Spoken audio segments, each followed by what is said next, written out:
ভারতের ভেতরেই রয়েছে পাকিস্তান প্রেমিক। ভারত পাকিস্তান যুদ্ধ আবহে দিনের পর দিন বেরিয়ে আসছে ভারতের ভেতর থাকা পাকিস্তান প্রেমিকদের কার্যকলাপ। প্রায় প্রতিদিনই দেখা যাচ্ছে বিভিন্ন রাজ্যে লুকিয়ে বসবাস করছে পাকিস্তান প্রেমিকরা। এমনই একজনের বিরুদ্ধে ব্যবস্থা গ্রহণ করল উত্তরপ্রদেশ পুলিশ। ঘটনা সূত্রে জানা যায়, উত্তরপ্রদেশের আজমগড় এলাকায় এক ব্যক্তি ফেসবুকে পাকিস্তানের পক্ষ নিয়ে একটি পোস্ট করে, যেখানে দেখা যায় তিনি বলছেন পাকিস্তান আর্মি পাওয়ারফুল এবং তিনি এও লেখেন আই লাভ পাকিস্তান। এরপরই আজমগড় পুলিশ তাকে গ্রেপ্তার করেছে। পুলিশ এ বিষয়ে একটি সাংবাদিক সম্মেলন করে জানান, অভিযুক্ত ব্যক্তির বিরুদ্ধে ভারতীয় দণ্ডবিধির বিভিন্ন ধারায় মামলা করা হয়েছে এবং তাকে পুলিশ রিমান্ডে নিয়ে জিজ্ঞাসাবাদ করা হবে। আসুন দেখি ভাইরাল সেই ভিডিও।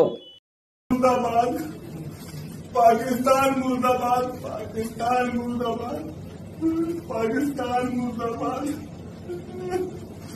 पाकिस्तान मुर्दाबाद। सोशल मीडिया के माध्यम से एक पोस्ट संज्ञान में आया जिसमें एक व्यक्ति के द्वारा देश विरोधी कमेंट किए गए थे। इस यूजर आईडी की पहचान पुलिस के द्वारा नौशाद उर्फ रेहान के रूप में करी गई, जो मुबारकपुर थाना क्षेत्र का रहने वाला है। पुलिस के द्वारा इस प्रकरण में मुकदमा अपराध संख्या 199/25 अंतर्गत धारा 197(1)D व 353(2) BNS के तहत दर्ज किया गया। पुलिस के द्वारा अभियुक्त गिरफ्तार किया गया है व शीघ्र इसे रिमांड हेतु न्यायालय प्रेषित किया जाएगा। আপনি কি বাইক বা স্কুটার কেনার কথা ভাবছেন? আপনি গাড়ি নিতে গিয়ে ঠকে যাচ্ছেন না তো? দীর্ঘ 7 বছর যাবত সততার সাথে ব্যবসা করে আসছে বামনহাট আমান হোন্ডা।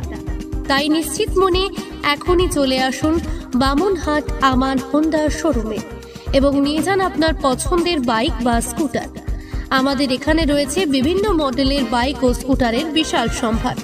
এছাড়াও এখানে একই ছাদের তলায় পেয়ে যাবেন সেলস, সার্ভিস এবং স্পেয়ার পার্টস। প্রত্যেক কেনাকাটায় রয়েছে স্বল্প ডাউন পেমেন্ট ও ন্যূনতম ডকুমেন্টসে লোনের সুবিধা। এছাড়াও রয়েছে সুদক্ষ কারিগর দ্বারা স্বল্প সময়ে গাড়ি সার্ভিসিং এর সুবিধা। তাই আর দেরি না করে এখনই যোগাযোগ করুন বামনহাট আমান হোন্ডা শোরুমে। স্থান বামনহাট SBI ATM এর পাশে।